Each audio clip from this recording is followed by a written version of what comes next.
Pregnant होने के लिए कितनी बार संभोग करना चाहिए? बहुत कॉमन क्वेश्चन पूछा जाता है, एक बार, 2 बार, हफ्ते में कितनी बार, दिन में कितनी बार, हमें कंसीव करना है तो कितनी बार सेक्स करना चाहिए?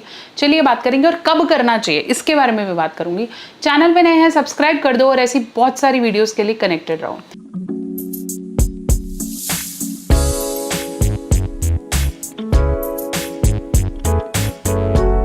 तो चलिए हम बात कर रहे थे कि प्रेग्नेंट होने के लिए कितनी बार सेक्स करना चाहिए और कब कब करना चाहिए।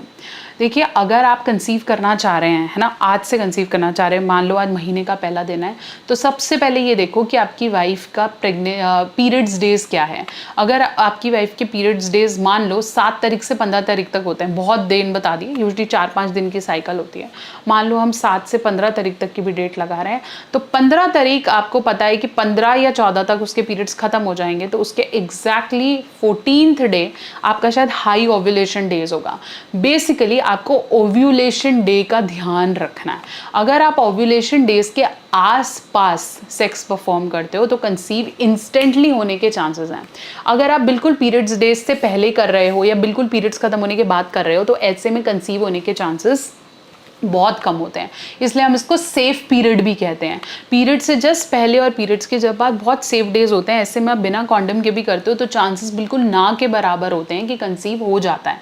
इसलिए अगर आप हाई डेज की बात कर रहे हो तो मैं बात करूंगी ओव्यूलेशन डे के आसपास, मतलब 14th day of your periods. 14th day में अगर मैं बात करूं तो 13, 12, 15 ये वो पीक डेज हैं जब आपके फर्टिलिटी रेट्स हाई होता है, क्योंकि इन दिनों आप फीमेल की बॉडी में से अंडा रिलीज होता है, मतलब ओवम्स, और ओवम जब स्पर्म के साथ कंटिन्यूएशन में काम करते हैं तो आपका बेबी फटाफट से फर्टिलाइज हो जाता है। ये प्रॉब्लम उन फीमेल्स में आती है जिनके पीरियड्स बहुत रेगुलर नहीं हैं, पीसीओएस के प्रॉब्लम है, शायद नहीं आता, तो ऐसे में कंसीव होने की प्रोबेबिलिटी कम हो जाती है। अब इसका इससे कोई रिलेशन नहीं है कि मेरे को कितनी बार करना चाहिए, दिन में कितनी बार करना चाहिए, ऐसा कोई क्राइटेरिया नहीं है। अगर एक बार कंसीव हो गया तो उसके बाद आप 4-5 बार और भी कर रहे हो तो उससे कंसीव नहीं होगा। मोरओवर अगर आपने ओव्यूलेशन डेज के आसपास ही नहीं किया और आप बाकी दिनों में 5-5, 6-6 बार कर रहे हो तो भी कंसीव नहीं होगा।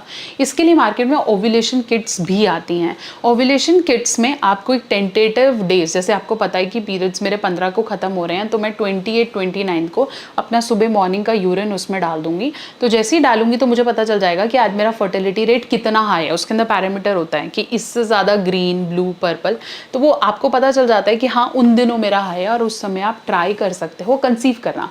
मोरोवर आप कैलेंडर मेथड के हिसाब से, मतलब दिमाग में डेज कैलकुलेट करके भी कर सकते हो। उन दिनों पे किया हुआ कंसेप्शन 2-3 बार, दिन में 2 बार, 3 बार करा हुआ या एक बार भी किया हुआ कंसेप्शन मैक्सिमम चांसेस देता है कि आप डेफिनेटली आप कंसीव कर पाते हो। मोरोवर जितनी हेल्दी मदर, जितनी वो खुश है, जितना उसके अंदर आपसे रिलेटेड प्रेम है, लव है, बच्चा करना चाहती है, जितना वो मेंटली प्रिपेयर होगी उतना ज़्यादा कंसीव होने के चांसेस बढ़ जाएंगे। एक ही चीज़ का बैरियर है, हार्मोनल प्रॉब्लम्स, और अगर आप और आपके पार्टनर में ये हार्मोनल प्रॉब्लम्स हैं, आपका स्पर्म अच्छा नहीं है या आपकी फीमेल के यूट्रस में कोई प्रॉब्लम है या रिप्रोडक्टिव ट्रैक में कोई इश्यूज हैं, इसमें प्रॉब्लम है, तो गायनेकोलॉजिस्ट का अपॉइंटमेंट आप पहले भी ले सकते हैं। ऐसा ज़रूरी नहीं कि बच्चा कंसीव होने के बाद ही उस डॉक्टर के पास जाना चाहिए, पहले भी आप एक गायनेकोलॉजिस्ट को दिखा के अपनी हार्मोनल प्रॉब्लम्स को ट्रीट कर सकते हैं। ये इंपॉर्टेंट है जानना कि कितनी बार और कितनी समय से ज़्यादा सही समय पर करने से आपको कंसीव होने में ज़्यादा हेल्प मिलेगी। चैनल पे नए हैं सब्सक्राइब कर लीजिए, और अगर आप डिटेल में जानना चाहते हैं कि ओव्यूलेशन डे को कैसे कैलकुलेट करना चाहिए तो मैं नेक्स्ट वीडियो में लेकर आऊँगी। तब तक चैनल पे नए हैं सब्सक्राइब करें, और अगर आप डिटेल में ओव्यूलेशन डे पे वीडियो चाहते हैं तो कमेंट सेक्शन में ओ लिखकर ज़रूर पोस्ट करिए।